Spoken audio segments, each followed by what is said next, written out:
Bismillahirrahmanirrahim. Alhamdulillahilladzi amarana bittaqwa wal amanah wa nahana 'anil fujuri wal khiyanah wa 'anil ghibati wal buhtani wan namimah. Asyhadu an la ilaha illallah wahdahu la syarika lah wa asyhadu anna sayyidana Muhammadan abduhu wa rasuluhu wa la nabiyya ba'dah. Allahumma salli wa sallim wa barik ala sayyidina wa habibina wa maulana Muhammadin nabiyyir rahmah wa ala alihi wa ashabihi wa dzurriyyatihi wa atba'ihi ila yaumil qiyamah, amma ba'd. Yang kita hormati dan kita cintai para habaib, juga para alim ulama, guru-guru agama, para muhibbin, hadirin dan hadirat rahimakumullah. Puji dan syukur selalu kita ucapkan, kita haturkan kehadirat Allah Subhanahu wa ta'ala, yang mana dengan izin, hidayah dan taufik serta inayah daripada Allah Subhanahu wa ta'ala, sehingga kita pada malam hari ini dapat kembali berkumpul bersama-sama di majelis yang penuh dengan berkah dan rahmat ini. Dan juga salawat dan salam selalu kita haturkan kepada junjungan kita Nabi besar Muhammad sallallahu alaihi wasallam, dan kepada seluruh keluarga, para sahabat, zuriat dan pengikut-pengikut beliau ila yaumil qiyamah. Para muhibbin rahimakumullah, yang ke-78 daripada surah-surah Al-Quran, Suratun Naba, yaitu surah An-Naba.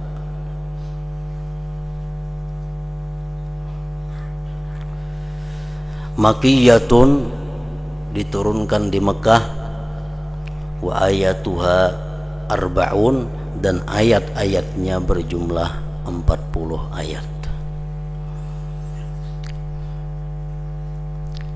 Surat An-Naba adalah merupakan bagian daripada juz yang akhir di dalam Al-Quran.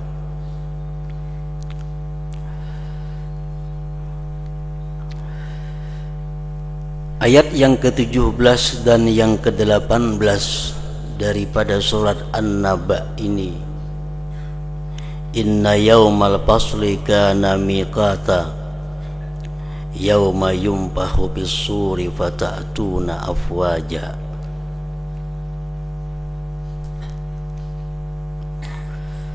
Inna yawmal fasli kana miqata, sesungguhnya hari diputuskan segala perkara-perkara manusia, adalah itu hari sudah ditentukan oleh Allah Subhanahu wa ta'ala. Hari di mana tidak ada seseorang jua pun yang merasa lagi dizalimi. Hari di mana tidak ada seseorang jua pun yang merasa dirugikan dan dianiaya. Karena pada hari itu Allah Subhanahu wa ta'ala menjadi hakim yang sangat adil dan bijaksana terhadap seluruh makhluknya, terutama manusia ini.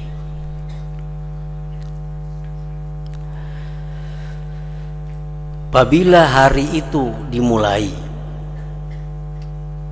yauma yunfakhu bis-suri fata'tuna afwaja, pada hari yang ditiup sanggakala,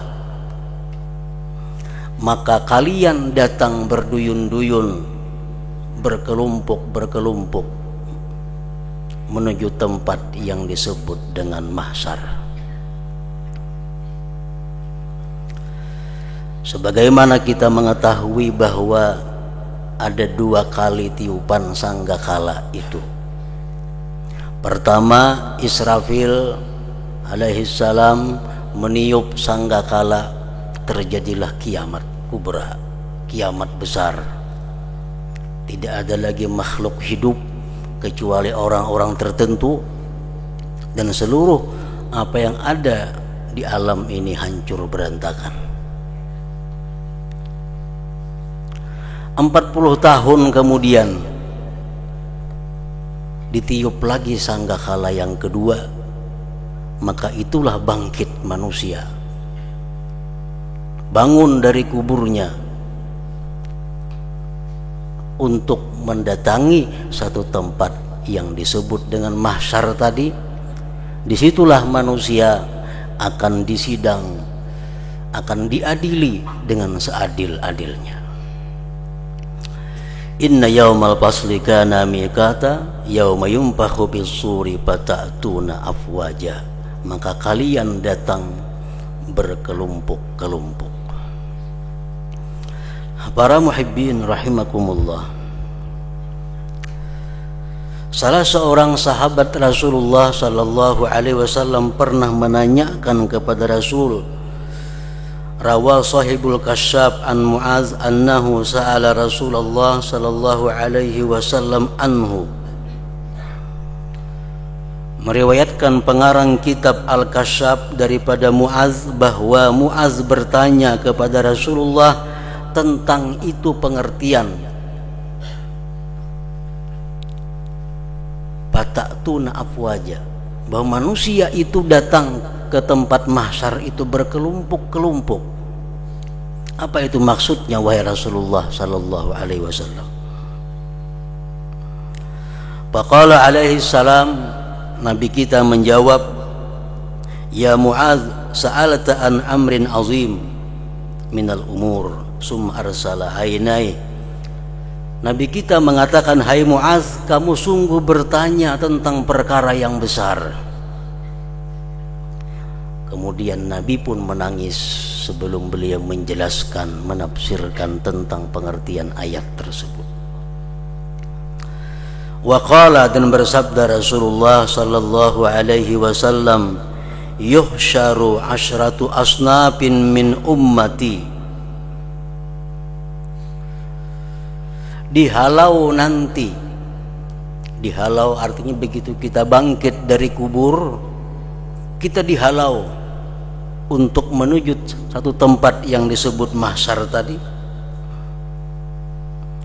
Umat-umatku itu dihalau, kata Rasulullah sallallahu alaihi wasallam, terbagi 10 kelompok.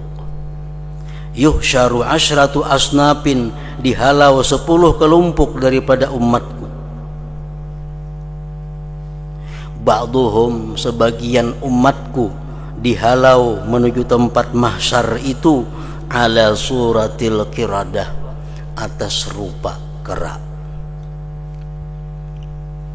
Ada umatku, kata Rasulullah, yang dihalau menuju padang mahsyar itu yang mana rupanya seperti rupa kera. Enggak ada paham kera, warik. Muhanya kayak warik.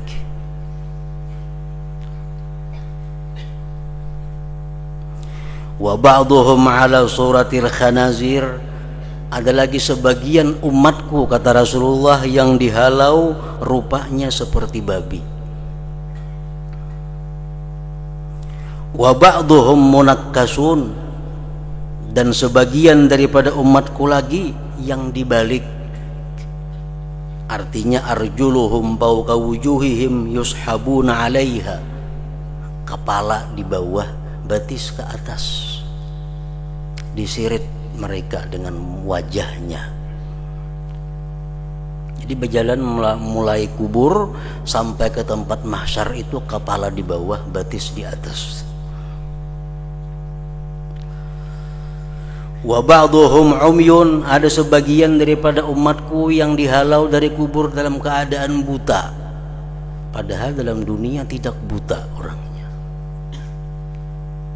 Wa ba'duhum summum bukmun, sebagiannya lagi dihalau dari kubur itu ada di antara umatku itu yang tuli dan bisu. wa ba'dhum yamdawuna alsinatahum wa hiya mudallatun ala sudurihim yasilul qayhu min afwahihim yatakadzaruhum ahlul jama'. Sebagian lagi dari umatku itu dihalau, ada yang menggigit lidahnya sendiri. Lidahnya itu terulur sampai dadanya dan mengalir nanah dari mulutnya. Merasa jijik orang-orang yang di situ, di sekitar itu.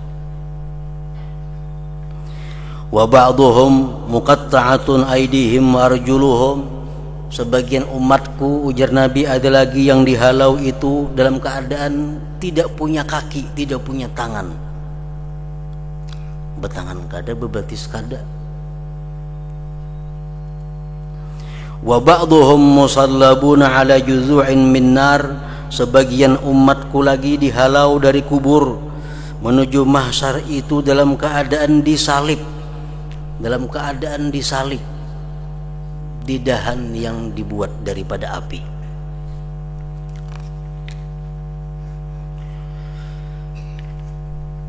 Wa ba'dhum, dan ada lagi sebagian umatku yang dihalau dari kubur itu asyaddu natnan minal jiyab, lebih sangat bau busuk daripada bangkai-bangkai.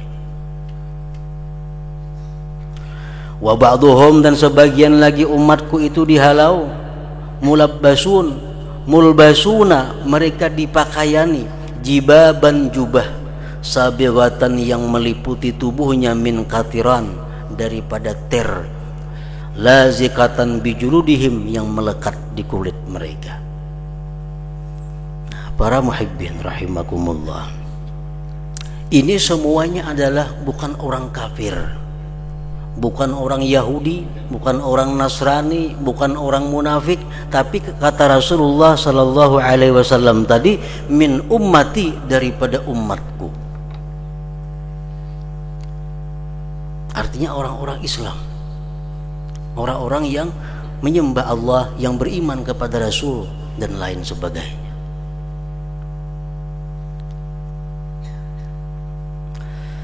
Nah, kemudian Rasulullah sallallahu alaihi wasallam menjelaskan siapa-siapa mereka tadi. Fa ammal ladzina ala suratil qiradah fal qattatu minan nas. Orang-orang yang dihalau seperti kerak tadi adalah orang-orang yang qattat minan nas, atau namam, atau orang-orang yang anjur atar daripada manusia.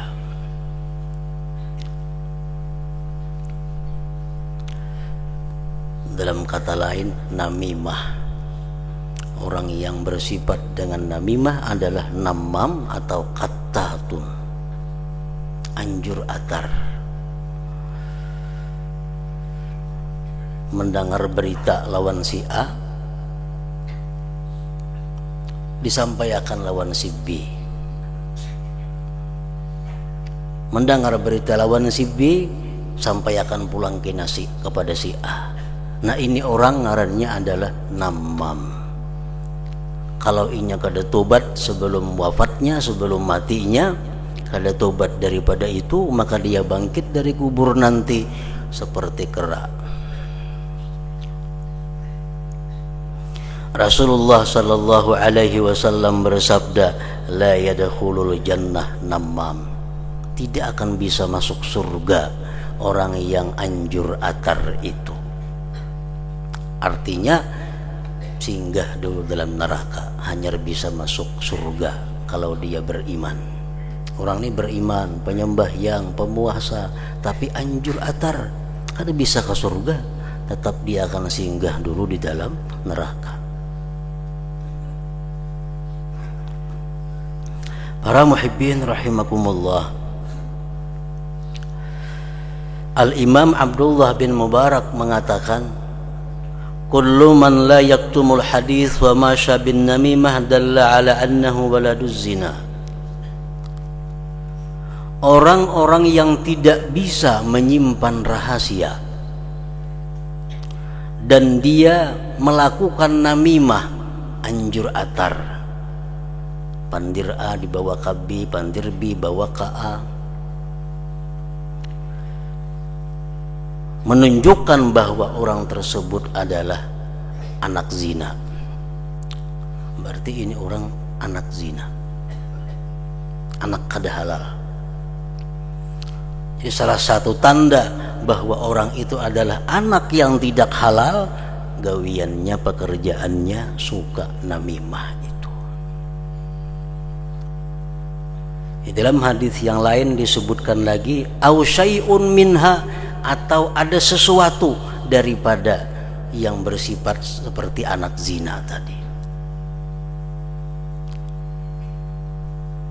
Bisa umpamanya anak itu lahir waktu bapak ibunya bersetubuh sedangkan ibunya sedang haid, disetubuhi oleh abahnya jadi anak, keluar anaknya, ini bisa termasuk bagian daripada itu.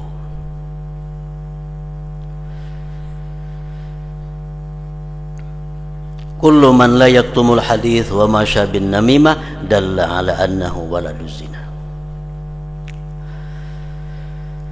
Para muhibbin rahimakumullah, namimah itu apa tujuannya? Orang nih anjur atar nang apa tujuannya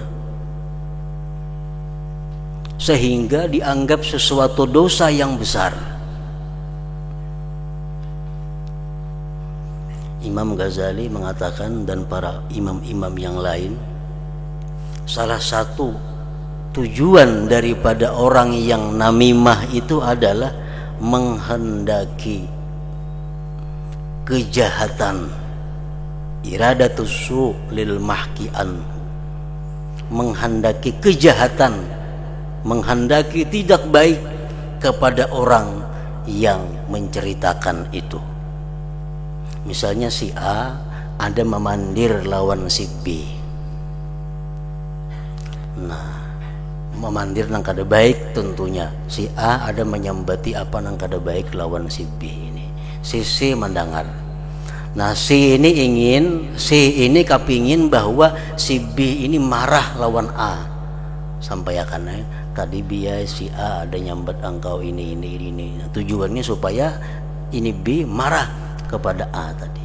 Nah, itu salah satu daripada tujuannya namimah tadi.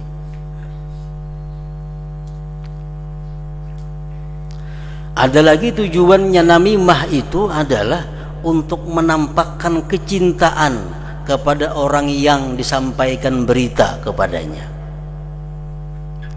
Si C ini mendengar pandir si A macam-macam. Si C mendengar datanginya si B. Nah, aku ini sayang lawan ikam, aku ini katujuk lawan ikam. Ikam hati-hati tuh si A tadi ada nyambet ikam ini. Nah, tujuannya bukan apa-apa supaya si B ini ketujuh lawan inya. Tukang beri informasi. Itu termasuk bagian daripada namimah juga.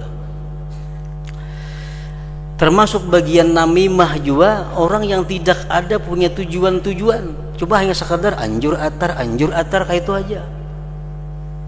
Tujuannya kada ada merusak hubungan orang, tujuan hatinya kada hendak itu, cuma ini berkisah-kisahkan sini. Ini kalantihan orangnya nih. Ini kisah-kisahkan sini. Padahal kada ada tujuannya apa-apa, kada ada. Cuma nyangaran lante kasih tu kamari bepandir. Ini pun termasuk namimah juga. Termasuk namimah juga. Para muhibbin rahimakumullah, Rasulullah sallallahu alaihi wasallam bersabda, man asya'a ala muslimin kalimatan liyashinahu biha bighairi haqq syanahu Allahu biha finnar yaumal qiyamah, rawahu Tabarani. Barang siapa yang menyampaikan berita atas seseorang muslim satu kalimat yang dia menjahatkan akan si muslim tadi dengan satu kalimat tadi dengan tiada benar, maka Allah akan menjahatkan itu orang dengan sebab satu kalimat tadi di dalam api neraka pada hari kiamat. Nah, jadi artinya kalau kita menyampaikan berita-berita kepada si B dengan tidak benar, Allah akan jahatkan kita di dalam api neraka. Nah, di sini ada namimah yang dianggap benar, tapi dalam masalah-masalah tertentu yang tujuannya adalah untuk menyelamatkan, yang tujuannya untuk memberikan nasihat. Contohnya, kita melihat ada seseorang bernama Asah Lading. Nah, Asah Lading enak aja kita Asah Lading teh esok kena nak menyuduk si Pulan. Nah, esok kena ke rumah Pulan aku suduk kena ini. Nah, kita tahu ini Asah Lading anak menyuduk orang gawian. Nah, itu kada mengapa, kada namimah nang tercela kita datangi orang, ikam esok hati-hati gina tuh si Pulan bernama Asah Lading tadi rumahnya nang nyuduk ikam jar, jadi kan beliau-liung bertamuan lawan inya. Nah, ini namimah cuma nang benar untuk menyelamatkan, supaya ini selamat daripada terbunuh, supaya ini selamat kada jadi pembunuh. Nah, itu kada jadi masalah.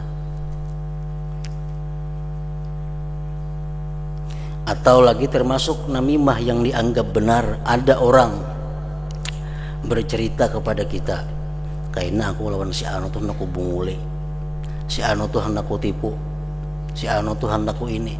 Nah, kita mendengar itu, nah kita padahal akan lawan orangnya, ikam hati-hati lawan si Pulan itu, ini ada niat kada baik lawan ikam, hendak menipu ikam apa ikam. Nah, ini termasuk namimah tapi benar. Kita melihat orang misal bina beparak-parak lawan jendela rumah, orangnya di rumah kosong, di pasar, di toko ada orang kulik-kulik di rumahnya, mengungkil-ungkil jendela. Nah, padahal kan ke pasar atau di rumah ikam siapa ada orang mengungkil-ungkil jendela, itu bukan namimah ngarannya, itu nang benar.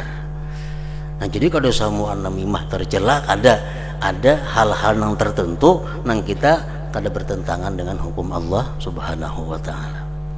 Makanya jar Nabi tadi, man asya'a ala muslimin kalimatan liyashinahu biha bighairi haq, dengan tiada benar Allah jahatkan dia dalam api neraka pada hari kiamat. Para muhibbin rahimakumullah. Wa ammal ladzina ala suratil khanazir fa ahlus suhti, adapun orang-orang yang dihalau dibangkit dari kubur menuju padang mahsyar rupanya seperti rupa babi, fa ahlus suhti, itulah orang-orang yang bergelimang dengan haram, pekerjaannya haram atau makanannya selalu haram. Nah, wa ammal munakkasun ala wujuhihim, adapun orang yang dibalik tadi, betis ke atas kepala ke bawah, fa akalatur riba, maka itulah orang-orang yang suka melakukan riba. Orang-orang yang minjam duit bebunga, nang mandak duit bebunga, itu ini dibangkit dalam keadaan tasungsang. Dalam hadis lain ditambah lagi tasungkang dan kegilaan orangnya. Mana tasungsang, mana kayak orang kegilaan. Apa akalatur riba. Wa ammal umyu, adapun yang buta, palladzina yajuruna fil hukmi, itu orang-orang yang zalim dalam hukum. Orang-orang yang memberikan hukum tapi zalim, kada benar, kada adil, itu buta. Wa amma summul bukmu fal mu'jibuna bi a'malihim, adapun orang-orang yang tuli, bisu, itu orang-orang yang ujub dengan amal perbuatannya. Fal mu'jibuna bi a'malihim, orang-orang yang ujub dengan amal perbuatannya. Ujub ini termasuk bagian dosa hati yang dikatakan termasuk dosa besar. Rasulullah sallallahu alaihi wasallam bersabda, "Lau lam tudhnibu la khasyitu alaikum ma huwa akbaru min dzalik al-ujubu al-ujubu." Rawahul Baihaqi. Ujar Nabi, andai kata kalian itu tidak pernah melakukan dosa, kada pernah berdosa, niscaya aku khawatir sesuatu yang lebih besar daripada itu, yaitu apa? Ujub. Nah, karena kada merasa punya dosa, akhirnya dia merasa bahwa dirinya adalah bersih, dirinya adalah terbaik di antara orang lain. Nah, ta'ajub. Orang berbuat taat tetapi sesudahnya diiringi dengan perasaan ujub, lebih hina daripada orang yang berbuat maksiat tapi sesudah maksiat dia merasa akan kehinaan dirinya. Orang yang berbuat maksiat, tuntung maksiat, sedih, ini asa hina diri, asa kecil dirinya di sisi Allah karena banyak melakukan dosa. Ini lebih mulia dalam pandangan Allah daripada orang yang selalu beribadah tetapi merasa ujub dengan ibadahnya.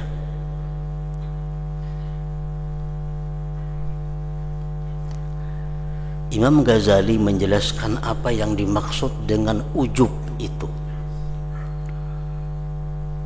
Isti'azamun ni'mah warrukunu ilaiha ma'an nisyani idafatiha ilal mun'im. Ujub itu adalah merasa atau membesarkan nikmat dan merasa tenang dengan nikmat itu disertai lupa menyandarkan nikmat itu kepada yang memberi nikmat, Allah Subhanahu wa ta'ala. Nah, itu ujub. Kita merasa ada satu kehebatan dan kita senang dengan kehebatan itu, kita lupa bahwa itu adalah pemberian Allah, ujub ngarannya. Kalau kita merasa besar terhadap nikmat yang diberikan Allah, wah baiknya diriku ini, wah banyaknya hartaku ini, wah tingginya kedudukan dan jabatanku ini, dan kita senang dengan itu, tetapi kita ingat bahwa itu adalah anugerah Allah, itu kada ujub ngarannya, kada ujub ngarannya. Atau lagi orang yang merasa besar nikmat yang ada pada dirinya, dia merasa besar nikmat pada dirinya, tapi dia khawatir kalau nikmat itu ditarik oleh Allah, itu pun kada ujub ngarannya, kada ujub. Nah, orang ujub tadi dia merasa nikmat itu besar pada dirinya dan dia senang dengan nikmat itu, tidak disertai dengan menyandarkan nikmat kepada Allah Subhanahu wa ta'ala. Nah, itu ujub tadi. Orang yang mati tidak tobat dari ujubnya, dia akan dibangkit dari kubur dalam keadaan tuli dan bisu. Wa ammal ladzina yamdhuna alsinatahum fal ulama wal qusas alladzina yukhalifu qauluhum a'malahum. Adapun orang-orang yang menggigit lidah sendiri, lidahnya terulur sampai dadanya, itu adalah orang-orang yang punya ilmu, orang-orang yang penceramah tetapi tidak mengamalkan dengan ilmunya atau dengan apa yang diceramahkannya itu. Akibatnya seperti itu. Begitu digigitnya lidahnya, putus, datang tak ulur pulang terus menerus. Wa ammal ladzina quti'at aydihim wa arjuluhum fahumul ladzina yu'zunal jiran. Adapun orang-orang yang diputung tangan dan kakinya, itu orang-orang yang semasa hidupnya menyakiti tetangganya, menyakiti jirannya. Kata-katanya kada nyaman didengar oleh tetangga, kelakuannya kada nyaman dilihat oleh tetangga. Nah, di akhirat kena orang ini bulat, kada betangan, kada bebatis, kayak sumangka.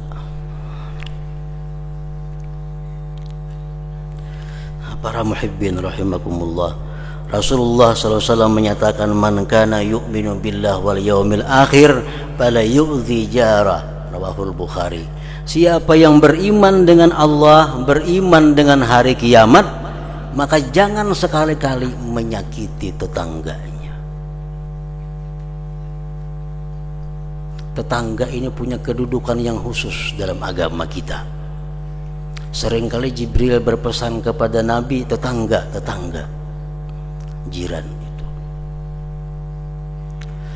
Rasulullah sallallahu alaihi wasallam menyatakan, la ayyazni ar-rajul bi 'ashrati niswatin aysaru min ayyazni bi imra'ati jarih wa la ayyasrika ar-rajul min 'ashrati abyad aysaru min ayyasrika min baiti jarih. Rawahu Ahmad. Sungguh bahwa berzina seorang laki-laki dengan 10 orang perempuan itu lebih inting daripada dia berzina dengan 1 orang tapi dari tetangganya. Sungguh bahwa mencuri seseorang 10 buah rumah lebih inting daripada dia mencuri sebuah tapi rumah tetangganya. Jadi kedudukan tetangga sangat besar dalam pandangan agama kita. Dan keluar jiran ini adalah sangat menentukan tentang keadaan kita sebenarnya di sisi Allah, baik atau kada, tergantung kepada jiran kita. Seorang laki-laki datang kepada Rasulullah sallallahu alaihi wasallam, dia bertanya kepada Rasulullah, wahai Rasulullah, dia meminta kepada Rasulullah, wahai Rasulullah, beri pang ulun amalan. Nang apakah nang bila ulun amalakan ulun ke surga mati. Nabi kita menjawab, Nabi, jadikan diri kamu itu muhsin. Jadikan diri kamu itu orang yang baik.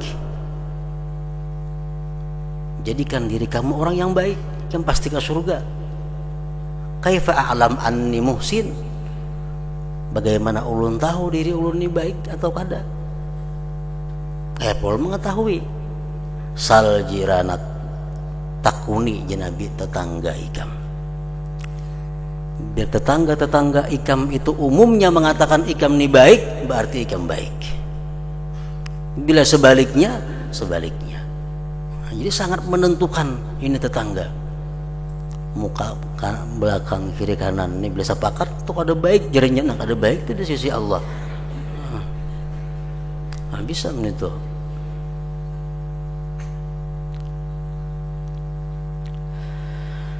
Wa ammal musallabun ala juzu'in minan nar pasu'atu bin nas ila sultan.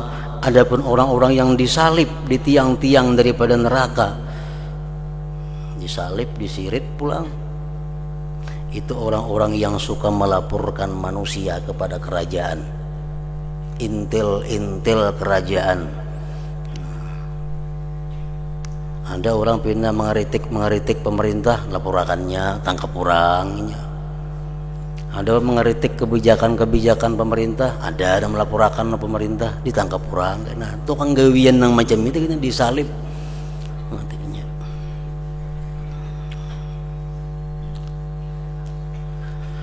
Wa ammal ladzina hum ashaddu natnan minal jiyab alladzina yattabi'una asy-syahawat wal ladzat wa mana'u haqqallah ta'ala wal fuqara min amwalihim.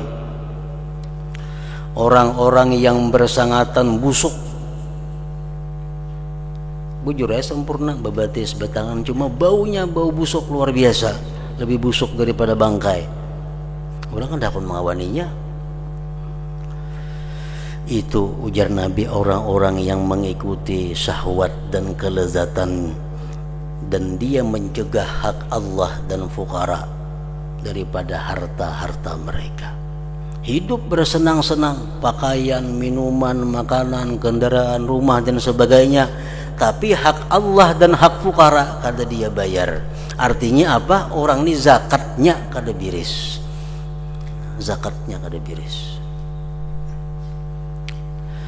Wa ammal ladzina yalbasunal jibab, adapun orang-orang yang memakai jubah-jubah yang dibuat daripada tir neraka, fa ahlul kibri wal fakhri wal khuyala, itulah orang-orang yang bersifat sombong angkuh. Para muhibbin rahimakumullah, itulah yang dimaksud dengan ayat 18 tadi, yauma yumpakhu bis-sur fata'tuna afwaja. Pada hari ditiup sangkakala yang kedua, kalian datang berbundung-bundung, berkelompok-kelompok menuju tempat yang disebut dengan mahsyar tadi. Nah, selanjutnya yang ke-79 surat An-Nazi'at. Ila hadratin Nabi sallallahu alaihi wasallam al-Fatihah.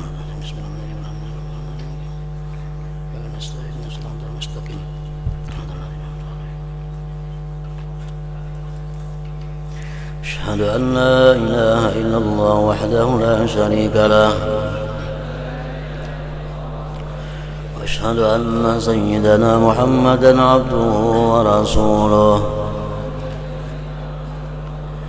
لا إله إلا الله نستغفر الله لا إله إلا الله نستغفر الله لا إله إلا الله نستغفر الله لا إله إلا الله ونتوب إلى الله لا إله إلا الله محمد رسول الله صلى الله عليه وسلم فيا أيها الراجون منه شفاعة صلوا عليه وسلموا تسليما.